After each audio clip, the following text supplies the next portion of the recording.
Good happy Sunday evening, everyone. I'm Riley King, and welcome to this Sunday evening edition of WRMK News 12 Evening Newscast. We have a lot of news to get to this Sunday evening, so let's get started right now. First up, Sunday marks 38th anniversary of the Challenger disaster.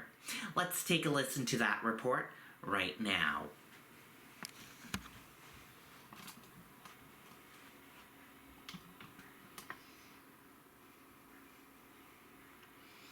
Today marks the 38th anniversary of the Space Shuttle Challenger tragedy. The shuttle exploded 73 seconds after takeoff on January 28, 1986. New Hampshire teacher Krista McAuliffe was one of the 7 crew members killed in the disaster. McAuliffe was the first civilian teacher ever chosen for a space mission. Lessons McAuliffe attended to teach from space were finally taught in 2018. Astronauts Joe Macaba and Ricky Arnold performed some experiments from the International Space Station. In 2019, then President Donald Trump signed into law a bill that will create a commemorative $1 coin to honor McAuliffe. In March of 2021, distribution of the coin began. The First Lady Jill Biden helped mark the occasion during a visit to the Concord School named after the beloved teacher. There's a saying that Krista loved, and it's inscribed on the coin that we unveiled today. I touch the future, I teach, Biden said. The coin is a reminder of all McAuliffe stood for, said her wisdom and widow, Judge Stephen McAuliffe. He said it's also a tribute that spans beyond the woman chosen years ago to be America's teacher in space. She would insist that all teachers see and accept this new U.S. coin commemoration for what it actually is. A tribute to them, he said. In November of 2022, NASA announced that a piece of the Space Shuttle Challenger was found off the coast of Florida. The artifact was discovered by a History Channel documentary crew diving for the wreckage of a World War II era aircraft, according to NASA officials. In December of 2023, New Hampshire officials commissioned an artist to design a memorial for McAuliffe on the State House lawn. Reporting for WRMK News 12, I'm Riley King. Okay, and there you go on that report. Door from plane that crashed in Londonderry found in a Manchester yard. Let's take a listen to that report. Take a look at this right behind me. This is an airplane door.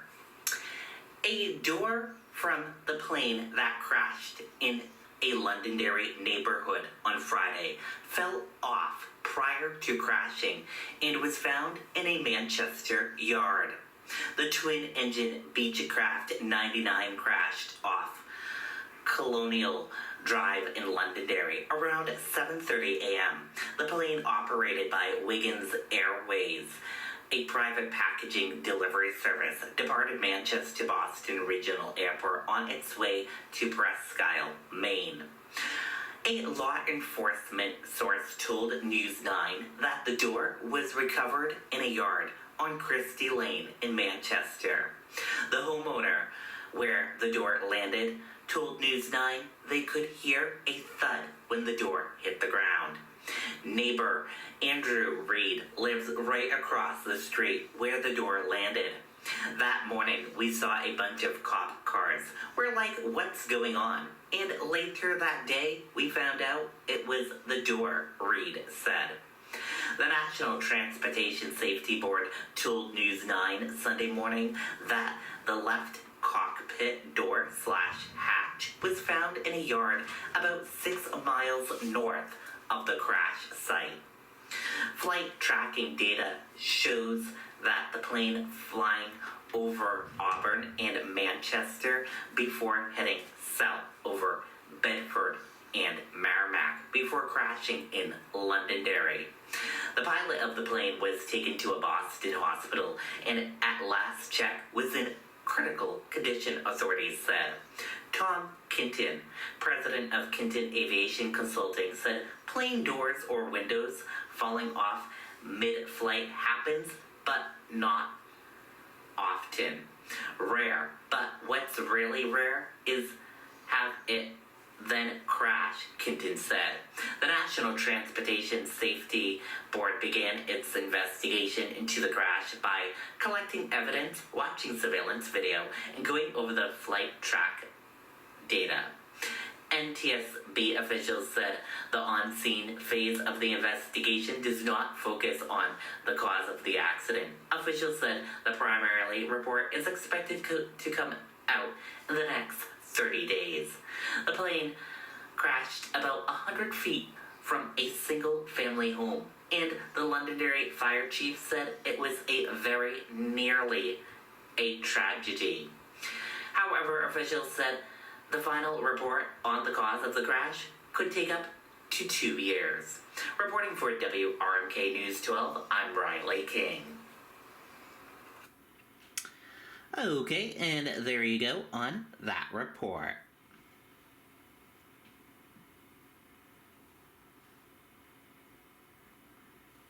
Farmington woman dead after a crash in Lebanon, Maine, police say. This morning, police confirm a New Hampshire woman injured in a single-car crash in Lebanon, Maine, has died. Investigators say 76-year-old Billy Laferte of Farmington was a passenger in the car when it crashed into a tree Thursday morning. First responders say it took an hour to free her from the car. She was then taken to the hospital where she later died. The driver and another passenger, who are both from Maine, were treated for non-life-threatening injuries at the scene. Okay, and there you go on that report.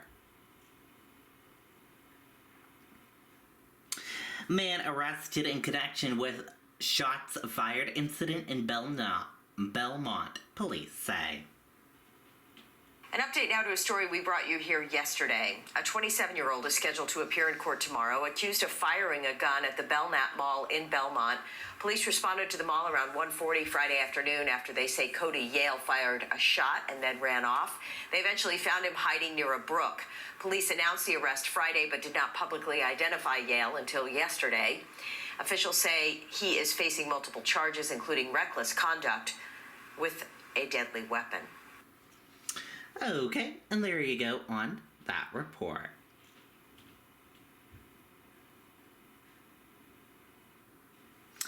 Man arrested at Salem Hotel in connection with Massachusetts home break-in, police say. A 41-year-old is facing several charges after being arrested in New Hampshire for his alleged role in a recent burglary in Tewksbury, Massachusetts.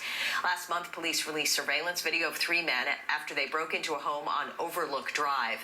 Police say the burglars spent hours inside the house, lifting jewelry, stealing electronics, even helping themselves to ice cream from the freezer. Last week, Philip Carter was arrested by police at a hotel in Salem.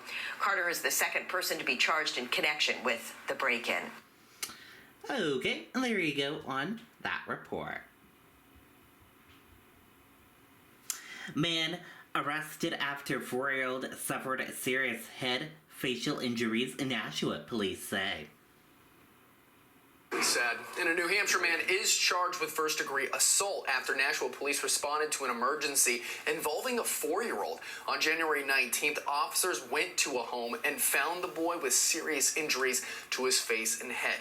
Detectives identified 24-year-old Jose Gurley as a suspect, and police say Gurley fled to Maine and was found at a home in Cornish. And Gurley is currently being held at York County Jail in Maine and will be extradited back to New Hampshire. Okay, and there you go on that report.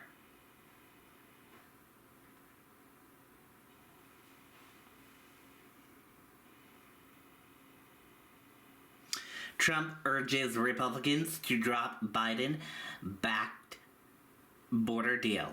Let's take a listen to that report from NBC News.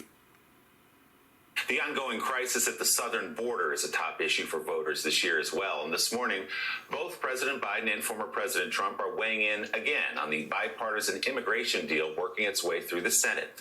NBC's Aaron Gilchrist is traveling with the president in Columbia, South Carolina. Aaron, good morning. Willie, good morning to you. Senate negotiators have been inching closer to a border security deal after months of work here, but it could all unravel with former President Trump urging Republicans not to do a deal, prompting talk about blocking an agreement so that voters can blame President Biden for its failure and credit Mr. Trump with getting a deal if he wins the election. Now, the former president embracing the fallout, really, for his attempts to sabotage the deal. I noticed a lot of the senators are trying to say respectfully they're blaming it on me. I said, that's okay. Please blame it on me. Please. Because they were getting ready to pass a very bad bill. But President Biden still urging the bill on, asking Congress to pass the current plan that's on the table, and he'll sign it.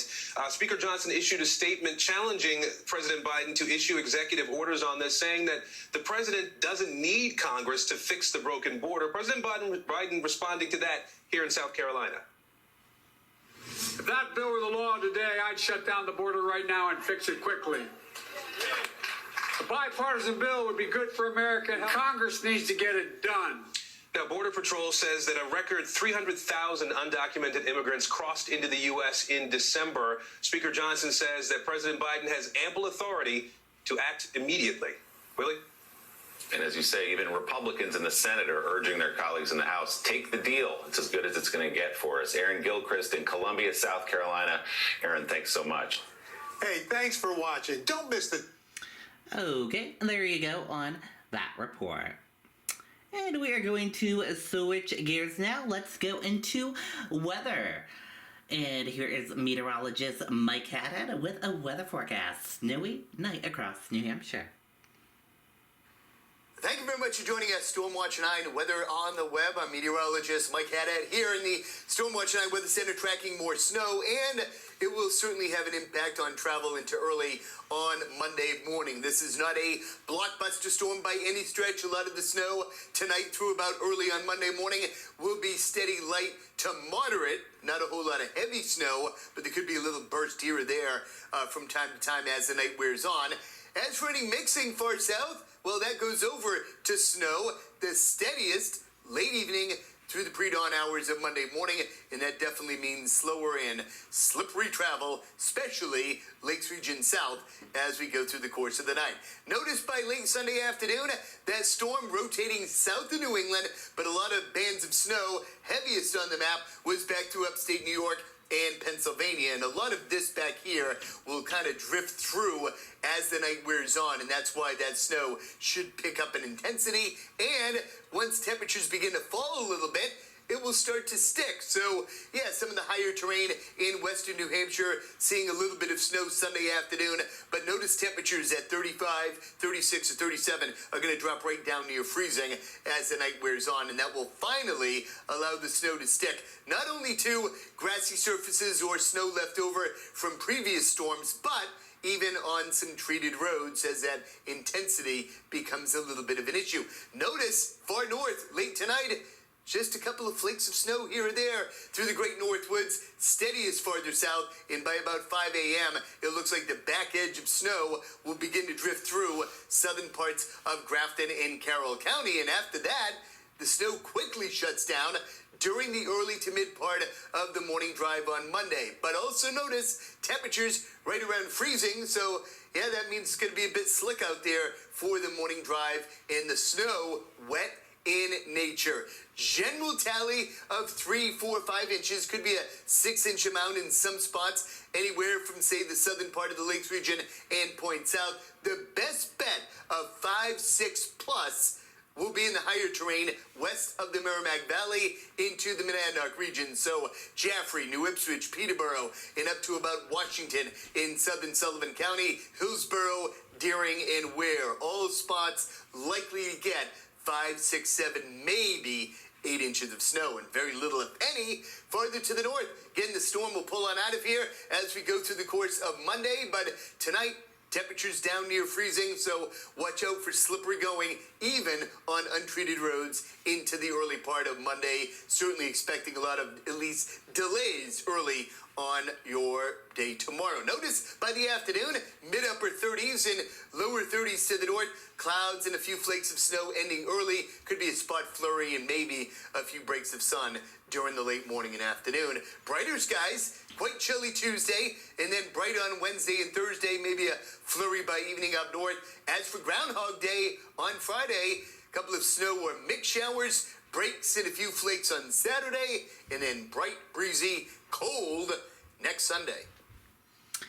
Okay, and there you go on that weather forecast. And we're gonna switch gears now. Let's go into sports now.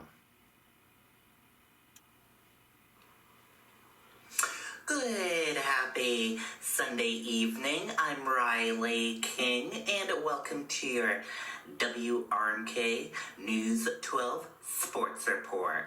Let's get started right now.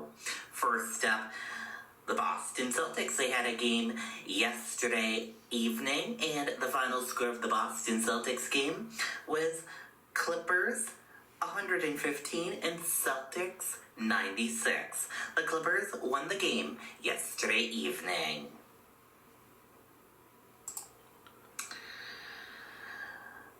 Hudson women's basketball had a game yesterday evening versus Thomas, and that final score of the game was championship seat.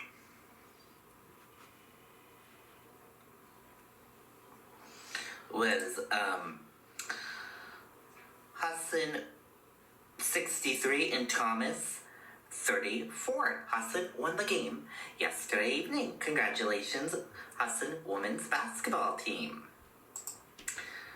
And the Celtics, they have a game tomorrow night at 7:30 p.m. at home at the TD Garden against the Pelicans. Let's go Celtics. Hopefully they can win tomorrow night's game. And currently happening right now is the Baltimore Ravens versus Chiefs game.